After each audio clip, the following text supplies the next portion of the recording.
Building a business isn't easy, and if you don't get your mindset right, you can end up quitting something that can make a big impact on others and make you a lot of money. My next guest has been a leadership coach for over 30 years, serving both executives and professional athletes. And in this episode, he breaks down the 5-step process to master your mindset so you don't give up on goals that can generate serious results. Please welcome Jonny Parker. Jonny, welcome to the show. Hi, Sean. Good to be here. So before we dive in, can you tell us something about yourself that most people don't know? That I am a baker. I like baking cakes. Obviously, I'm not a pie guy, but I got a sweet tooth, and I like to bake when I get a chance. This is back to back because the last guest I had was also a baker. No way. And you two are the only ones with that unique skill set. I got to ask you here, favorite cake? Oh, man. Sweet potato pound cake. Okay. Oh my gosh. OMG. Yeah, it's a 24-hour cake because it doesn't last more than 24 hours. Of course. But so sweet potato pound cake, it's a fight in this house when that cake is made. Yeah. I get it. I mentioned that in the last episode. For me, it's pecan pie. Go nuts for her. All right. Well, let's dive in. Why don't you take a few minutes and talk about your career background? Yeah, well, I'm a native New Yorker, and I do work, Sean, in the area of executive performance coaching. So I work with Fortune 500s, I've worked with pro athletes, I've worked with CEOs, and I've earned my doctorate and in positive psychology arena, and I've taught at Johns Hopkins and neuroscience and positive psychology, lectured at Princeton around this stuff, and so I've enjoyed that. I'm an author. I've written several books. I'm in the midst of writing my current book right now that I'm excited about. And so, married, going on 35 years, raised 3 sons, and empty nesters now. Even a dog left. So it's just my wife and me. The boys left and the dog left. Yes. Now, with what you're doing now, you're an executive coach. Yeah. How long have you been a coach? I've been coaching even before they started calling it coaching, Sean, because I failed to mention, I started off as a marriage and family therapist, and I was doing coaching, and the skills of coaching they didn't call it that back then. Sure. But and so I just easily transitioned over into the coaching, same skill sets, many ways, different focus, obviously. Sure. But so I've been at it over about 30 years. Oh, wow. Okay. Yeah. And you don't have to mention any specific clients if you don't want to, but we started talking about football a little bit before we hit record, and you've been able to work with some pretty big teams, including football sitting behind you, the Steelers. Absolutely. And I tell you learn a lot about culture. I started off working here because I'm in the Maryland, DC area, working with the Washington Redskins. Now they're the Commanders. So had that experience. And but the Steelers prior to COVID, we did a lot of work with them, and now they have become. Here I am a native New Yorker, but now I'm a Steeler fan, and so. But hey, so it became a client. How do I not become a fan of the client? So I'm absolutely a Steelers fan. Yeah, that's awesome. So before we hit record, we were talking about you have a framework broken into 5 different categories, and I think they would provide a lot of value for my audience, especially my audience who are entrepreneurs or aspiring entrepreneurs. So why don't you go ahead and dive into those? Yeah, the idea, Sean, that every entrepreneur, every leadership is always telling a story. And as an entrepreneur, is my life, is my business telling a story that I wanted to tell? No entrepreneur bumps into better or wellness in their story. So they have this front stage. We have the front stage. We have the KPIs. We have the mission, the vision, the strategy, and all of that matters. Getting the website and the branding and the ClickFunnels. We get all of that. And we say all of that matters.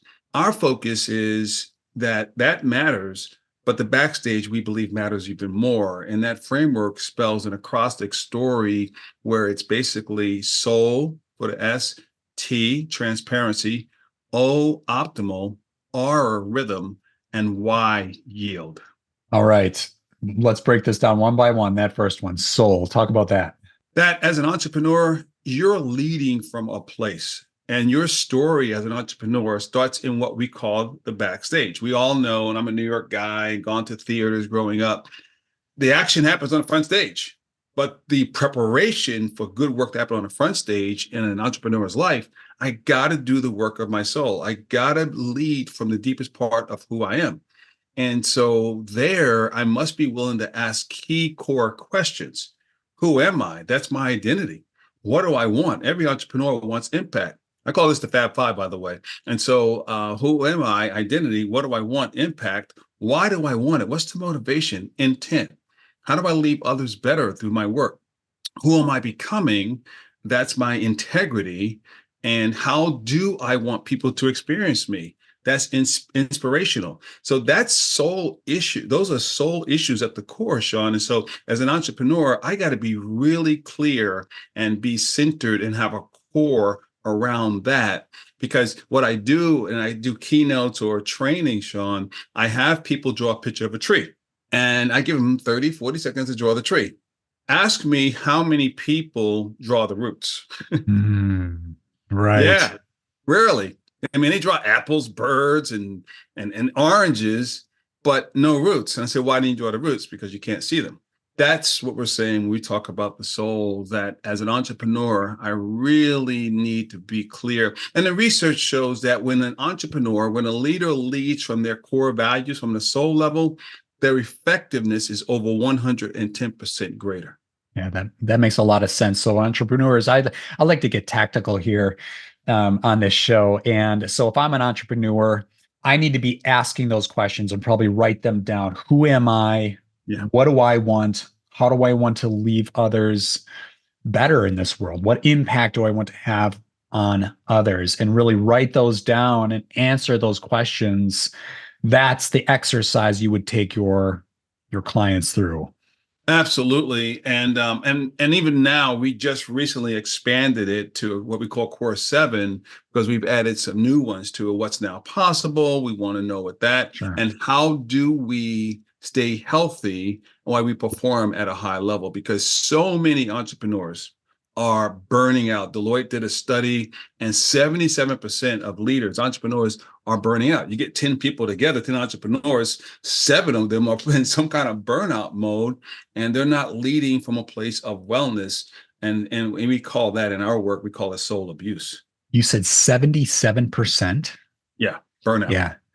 I've met quite a few of entrepreneurs. They've got a good idea, they got a Yeah. business that's making money, and they just could not sustain. And I'm like, what happened? What what didn't you do, or what didn't you do? And it's like, well, there's a multitude of surface level excuses, but I can tell you what, like wellness is that's the root issue in many cases, I believe. Oh, absolutely. You need to be intentional. Again, Sean, no entrepreneur bumps into better. We don't bump into it. We don't wander to it. Better and wellness happens intentionally, not haphazardly. So I have to be really deliberate. I coach entrepreneurs. You need to have a daily, listen to this, meeting, MEETING, a daily meeting with you. Mm, Okay. You need to have a meeting and you have to have some practices to make sure the root system is good so we can get good fruit on the front stage. love it. All right. I love that. Now, with that, diving into it a little further, what are ways that entrepreneurs can get that on the right track? Are you talking about, maybe a workout regimen, maybe eating healthy? What are you referring to? Yeah, definitely all the above. I need to have, Sure. and I can unpack more of that when I get into the R about rhythm. Okay. Yeah, Good. definitely. But one of the things that you can do that I encourage is to form an acrostic of your core values. So I'll model that. We have our core values, Parkers at an S. So you form this acrostic, and every letter stands for a value. So the P in our last name stands for pleasing God. We're people of faith. A stands for accepting one another. The R stands for respecting one another. The K stands for keeping short accounts. The E, encouraging one another. The R, renewal. And the S is service, leaving others better. We tell entrepreneurs you need to have that for your life, and it needs to be in alignment with your business. And what you want to do is we sat down with managers from the Ritz-Carlton, Sean. The Ritz-Carlton has 24 core values. They take 2 days to onboard their people. They go deep in terms of the core, and every Mm, day they talk about one of the core values and they tell a story to affirm it. Why does that matter? Because you want to stay true to the core. You want to stay as anchored and tethered to the core. And so my wife and my company, we look at our core values often, and we talk about how are we showing up, living this out on the backstage to impact the front stage. You hit on something important there. You said often. I see companies that will create the core values Yeah. once and never revisit it often or ever again. Yeah. It was a big mistake. Yeah. Right. And Yeah. it's not memorable. It's not stated in a way that's memorable. That's why we say it's easy, because our group is called the Parker Group. So Mhm. it's easy to remember because it's our name. But you want to figure out a word or something that's inspiring, and you have to, because drift happens. I've seen so many entrepreneurs, Yeah. so many leaders, so many companies, they drift from the core. They have a great website that they did at an executive retreat, but and they have these great things that they say there. But when you get there, that's not the story. Right. All right, folks, a quick breather here. You know, I'm building my own business, TYKR, and I found that certain tools can be a game changer. That's why I'm excited to talk about Leadfeeder. Leadfeeder is a tool that helps you cut through the data and turn those website visitors into solid leads. Leadfeeder shows you what companies are visiting your site, you can track their behavior, and you can integrate that data within your CRM. The result? The secret weapon for your team and how to convert more traffic into sales. Head to leadfeeder.com to get a free demo and get a free extended premium trial when you let the rep know you found out about Leadfeeder through Payback Time Podcast. All right, back to the show. You hit those moments when, there's all this talk and everybody's fed the Kool-Aid right up front about their core values. And then you get into the thick of business and realize, wow, we don't follow any of those. Treating None people of with that. respect and, Exactly. valuing people's time all goes out the window. Like whatever your values are, all out the window. Yeah, absolutely. Okay. All right. Jumping to the second part, Yeah. because it's story. We're working through The story. story, the 5 letters, the second T. I didn't get all of these. The Right. second T I think I got, which is transformation. Is that correct? Well, that works. Transparency. Transparency. Okay, Yeah. got it. And you do get to the transformation, because with the transparency, it's the vulnerability, Sean, with oneself and with safe people and with a higher power. For me, again, as a man of faith, it's God, but it's whatever. It's God. Research has shown when people have some kind of spiritual core foundation, whatever that may be, that impacts business when you bring all of who you are to work. So you want to have vulnerability with self, with safe people, people who've earned the right to be in your backstage, and I would say a faith tradition or faith practice of some kind.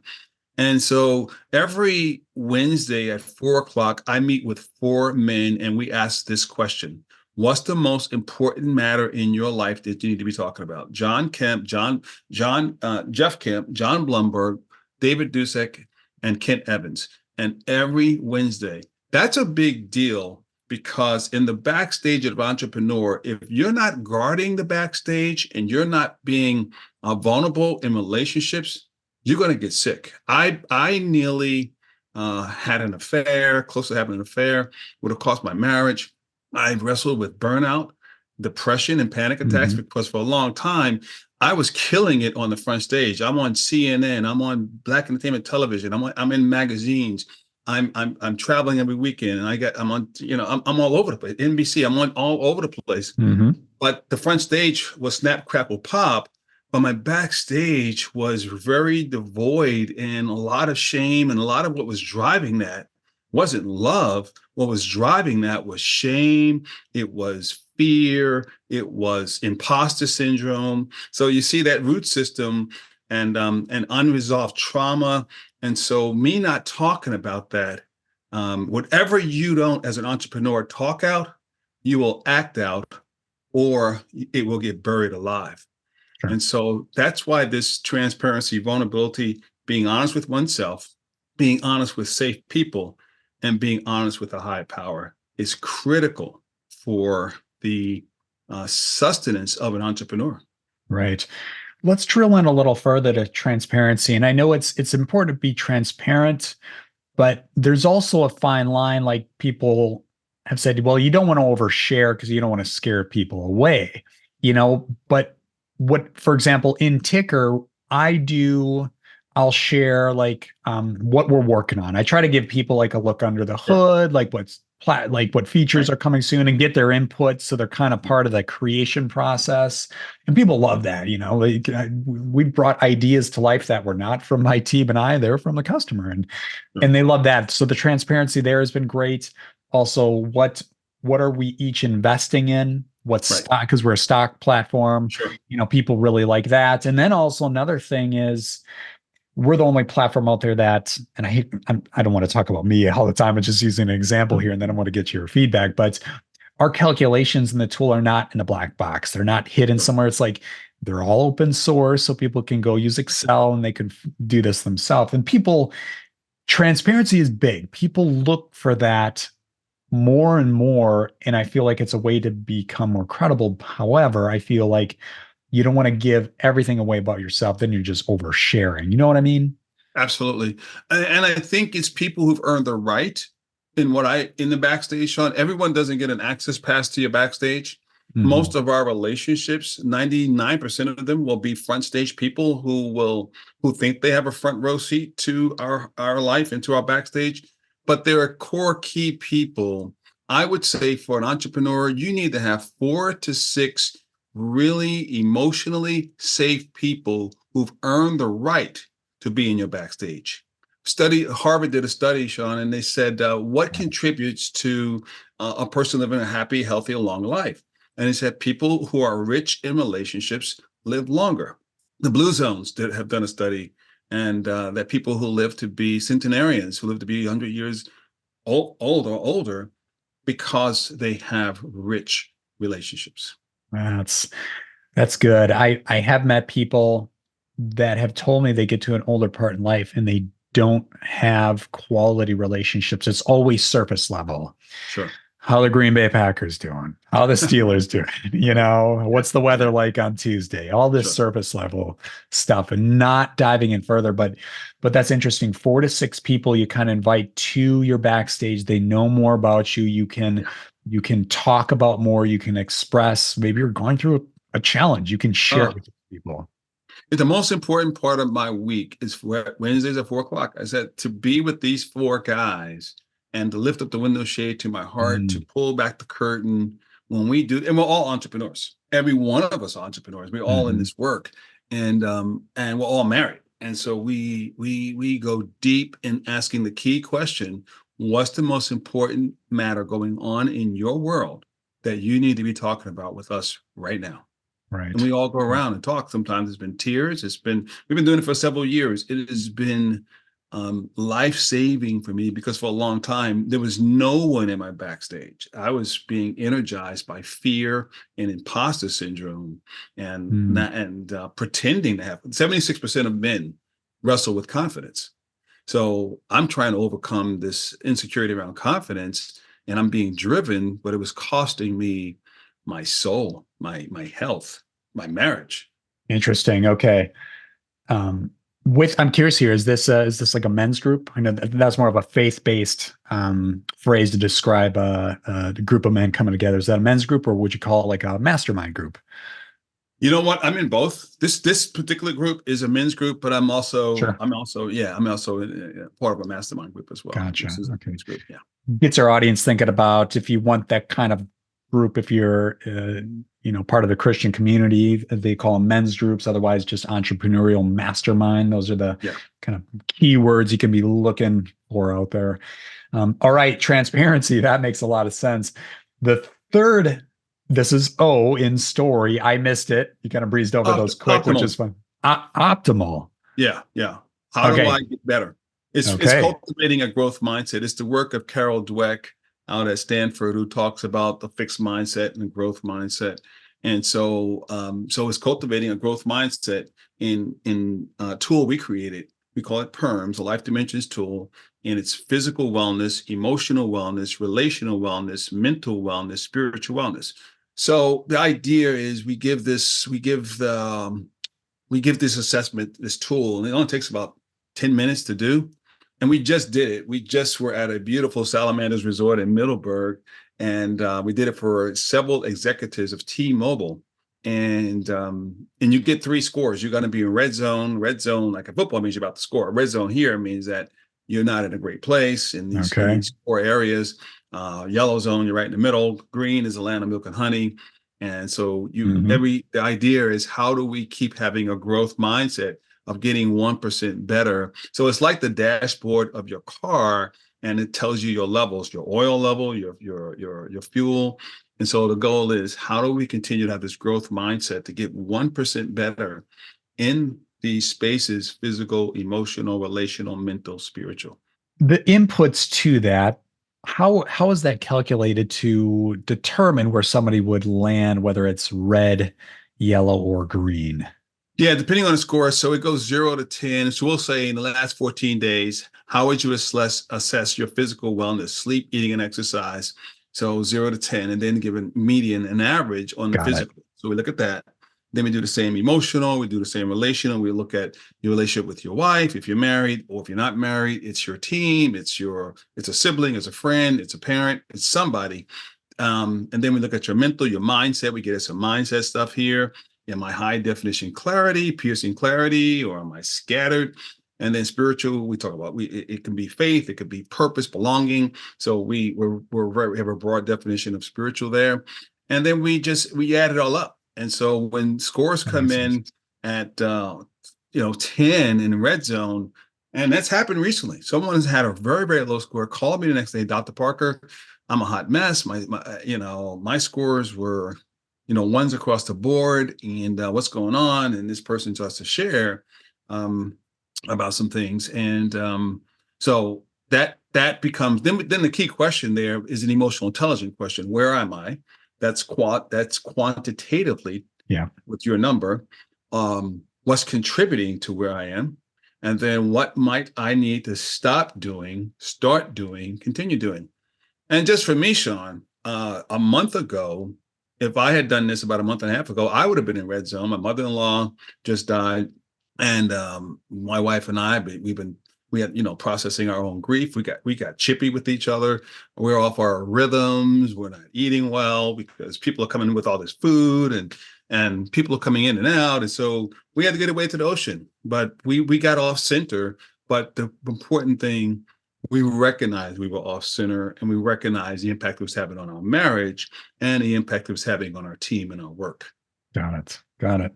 You mentioned at the beginning of Optimal a growth mindset versus what was the A fixed mindset. fixed? Got Yeah, it. where I'm a pro at victimization. I'm a pro victim.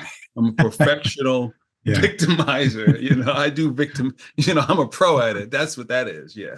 Got it. I love because I have heard versions of that before, like a growth mindset versus fixed.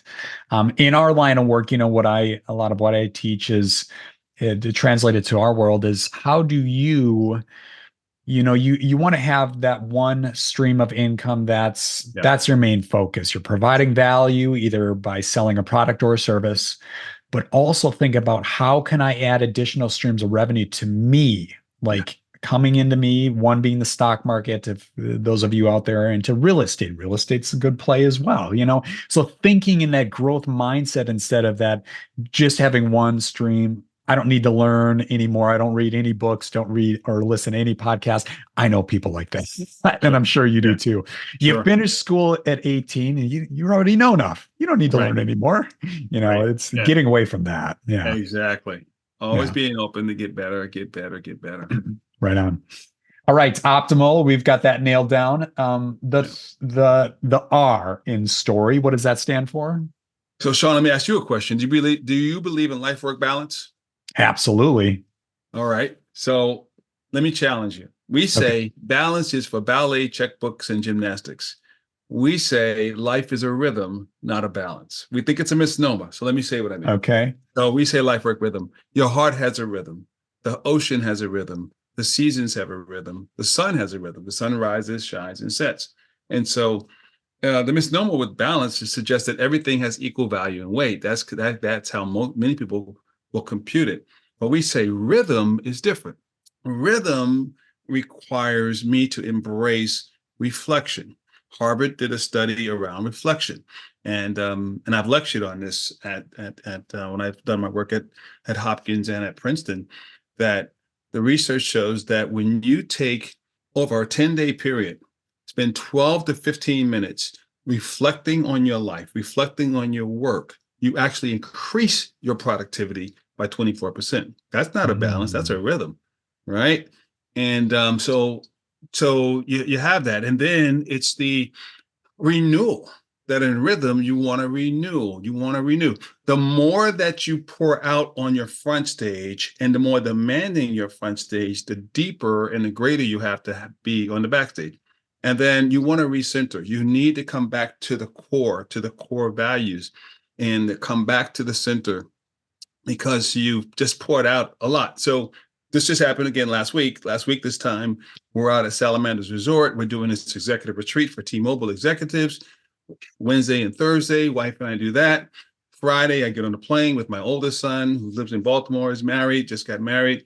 And he and I go up to Boston, and I do a men's conference and I speak. So a lot got poured out. Sunday, my wife and I are in the woods, because every entrepreneur, hear this, every leader entrepreneur needs a place where your soul can catch its breath, where you can think, where you can breathe, you can forest bathe, creation therapy. And and so that's the rhythm. And that's what we did. And I was poor about this for a long time, because I would go back, I would pour out a lot, and then I'm burnt out, I'm tired, I'm chippy with my wife, or chippy with the team, or I'm chippy with people, because I had not done the work of the rhythm of getting back into the exercise, of getting back into my how I eat, getting back on how I get up in the morning, and getting into the quiet place. For me, it's the woods. We have some woods around our home, near our home, where's the stream. And that's where my soul gets centered, and it catches its breath. It's good advice. I can agree with you there. Balance, I'm really big on, I've always used the word balance, but I do like rhythm does make a lot more sense. You get into a flow with, work being one, but your personal life, if you're married or not married, and what you do for hobbies, and how does that all flow together in a rhythm? That makes sense. Exactly. Yeah. So we teach that everywhere we go. We push back with HR, and once we share it, they oftentimes start embracing the language. Do you ever, we'll stay on rhythm here for a minute, and then we'll go to the last, the why in this story, if you will. But do you run into organizations that they are able to positively make that transition from, hey, we've got a culture here that we are not creating a rhythm or a balance for our associates, especially public traded companies, not all of them, but a lot of them really get into that team mindset, like, hey, we got a quarterly report here. We're behind. We've got to find a way to show we're beating those earnings expectations. And it is all hands on deck, come hell or high water. We're going to make this happen. And the pressure cooker's hot, and you lose sight of balance and treating people like, I know you're looking to take off this Friday, but can I get 4 hours out of you? Sure. Could you join? Sure. It's that kind of stuff. And it's like Sure. businesses, they take an inch, or you give them an inch, they'll take a mile, and they take advantage of people a little bit. So yeah, have you helped people or organizations kind of snap out of it, if you will, and get back to you? Sure. Because first you got to be clear. I normally have a core water bottle. I'll show it to you. Sure. I illustrated with this core water bottle. I said, you have to be clear about the core and be centered, right? So this core, I want to get centered. I want to optimize. We said that. We talked about the rhythm. And I want to excel. I want to win the day. But and what I do, Sean, I'll take this core at my workshops, and I'll say to someone on a team, whoever, put this, or my keynotes, put this on the center of the table. They do it. I move it off center. I tell them, put it on the center. They do it. And we go back and forth. They go up to the center. I move it off center. What do you think the point is? Boy, there's a part of, like, I'm kind of like a perfectionist. I like things neat and organized, and I put it in center. You wanted me to put in center. Now you're moving off center. So I can feel my anxiety rising. Like, why is this falling off center is my first question. What are you doing? Yeah. The point is that life will knock us off center. The whole world was off Uh, center in got it. 2020. We had, I call it the popping peas: pandemic, pivots, protests, politics, and prejudices. We're all off center, right? The point is, I got to be clear about the center. I got to affirm the center. And even when life knocks me off center, we're not mechanical. We're people. We're human beings, not human doing. So we get knocked off center. One, wisdom is I recognize I'm off center. Two, I've grown because I don't stay off center the way and as long as I used to stay off center. So even when that happens, when an organization is saying, "Hey, can you give me more time?"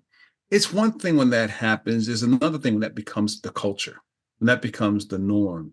And I'll tell you what I've seen in some of my clients in the Silicon Valley. Several of them now are buying into, after you're there for 6 years in some of these companies I work with, you get a 6 week sabbatical on, they call it that, on top of your vacation. And guess what they're finding? Downtime, higher impact. Mm. That the more that their executives and their leaders are getting quality downtime, it's showing up in innovation, it's showing up in performance, it's showing up in productivity, it's showing up in a healthier culture, it's showing up in retaining great talent versus people who stayed but they left. You know what I mean? But they Oh left. yeah. They stayed but they left. So that's what we've found. And so helping cultures really understand the importance of this core is a big deal. I like the water bottle analogy there. And when something gets moved off center in your life, you kind of like what we use as the phrase with investing in the market is kind of like waves of the ocean. Don't fight Mm-hmm. it. You go with the flow and you understand this is the nature of the beast. And that can be a lot easier said than done when somebody's like, "Oh my gosh, my stock went down by 3% the last 24 hours. I'm freaking out." It's like, calm down. Waves in the ocean. This is just business as usual. And looking at life the same way, not just investing, but let's zoom out a touch. Okay, things in life, they're gonna, this is gonna happen, that's gonna happen. You get punched in the face on Tuesday, and right, Yeah. something happens on Yeah. Wednesday. Sure. You Sure. go with the flow. You deal with this. You find a way to get yourself back on track. Yeah. But you just got to have that center to go back to, Yeah. because drift happens. Sure. I think, not to drill on this too long because we'll get to why here in a second, but when things happen, when you can get yourself back on track, it's the repetition. It makes it, Yes. I feel like it becomes easier over time, right? Absolutely.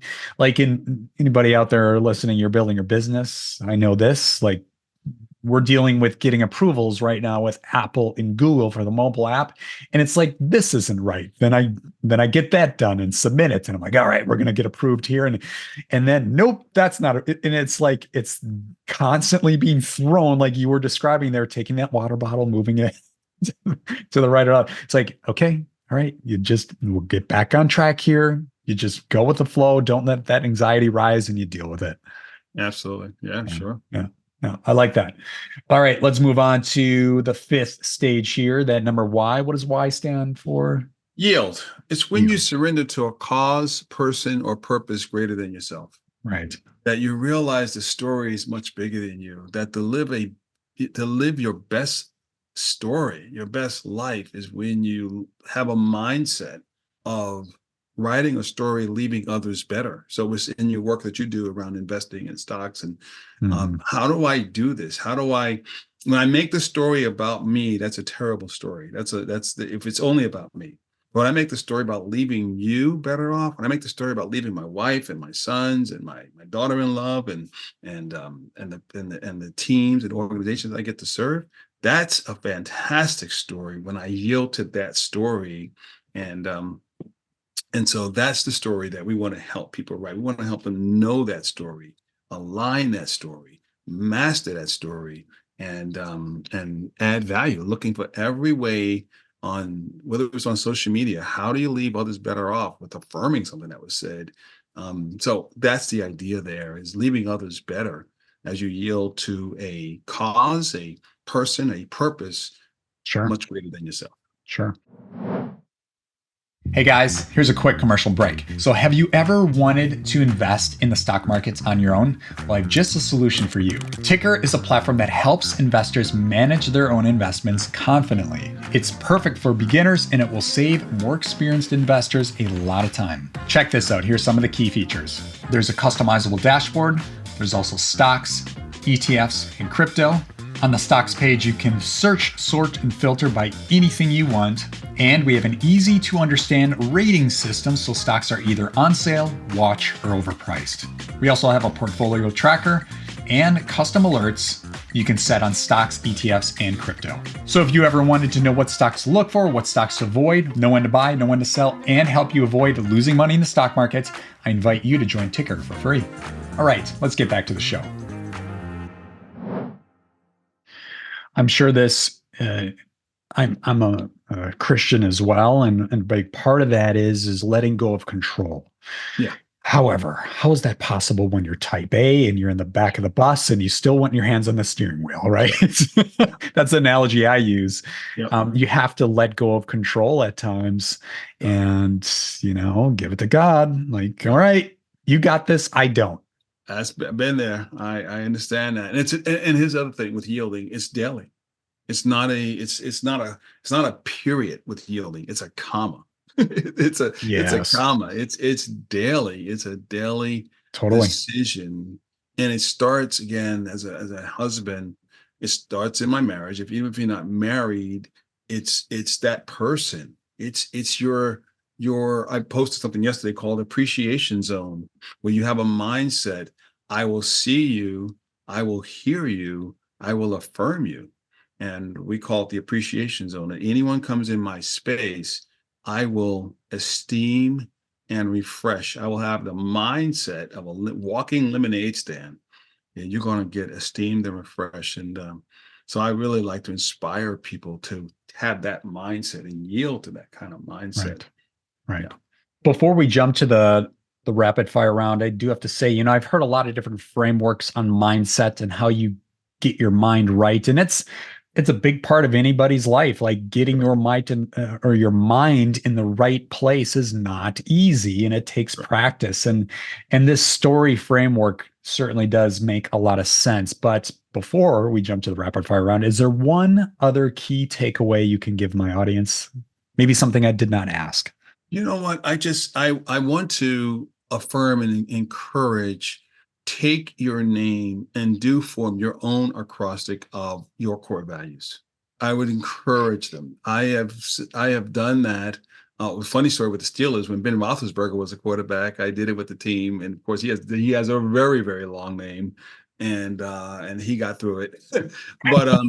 but I tell everywhere I go, I encourage people to consider doing that, because if you do that and you frame it, put it somewhere in your home and in your office, and you look at it and you have a conversation. Again, if you're married, with your spouse, if you're not married, with your team, how are we showing up, living this out? Because we want to constantly affirm the core. So I really encourage your audience to consider that. That's awesome. All right, let's transition to the rapid fire round. This is the part of the episode where we get to find out who Jonny really is. If you can, try to answer each question in about 15 seconds or less. You ready? All right, I'll do my best. All right. What is your favorite podcast? Story Brand, Donald Miller. I've heard of it. Put it on the list. All right. What is a recent book you read and would recommend? Think This, Not That by Josh Axe. It's all about mindset. It is excellent. It's one of those things in life, you hear it more than once. It's like it's a sign, like you might want to pick that up. Think This, Not That. I have heard of before. Good call. All right. This is a fun one. What is your favorite movie? Born Identity. All right. Going to the first one. Born, man, that guy. He got me through my doctoral program. Take no prisoners, right? Oh, man, I love it. Jason. Yes, good stuff. All right. What is the worst advice you ever received? Early in my career, when I was doing vulnerability and didn't know it was the way to do life, I was told, don't do that. They'll think you're weak. Mm. And I didn't know what to do with that. I just felt it. I did it, just intuitively. But But I was told, don't do that. They'll think you're weak. Don't be vulnerable. Bad advice. It feels like the teachings of the stoic teachings of corporate executives from the 50s and 60s. Like, you don't Yeah. tell anybody about yourself, and it's the corporation comes first attitude. Yeah. Yeah. Yeah. All right, flip that equation. What's the best advice you ever received? Oh, I was 18 years old. I asked my grandfather, how many girls can I date at one time? And he said to me, the advice, what he said to me is so powerful. I'm 18, Sean. He said, how many hearts do you have? Oh, That was it. nice. That's the best advice. You only got one heart. All he had to do was ask one question to give you the answer. That that was it. That was it. I mean, I'm 62, man. I still remember that. I was 18. He said, how many hearts do you have? Mic drop. We're good here. This answer, thank you. We're moving on. Yep. I love it. All right, time machine question. If you could go back in time to give your younger self advice, what age would you visit and what would you say? I would say give yourself permission to dream. I would go back to I would go to college, my college years, my early 20s, like my junior year of college, I was 20. I would say give yourself permission to dream what's possible. I didn't That's have a awesome. dream when I got married. And I think that's just the way I would say many in my community, as an African American community back in my generation, the options were go to college, get a job, go to military, or go to trade school.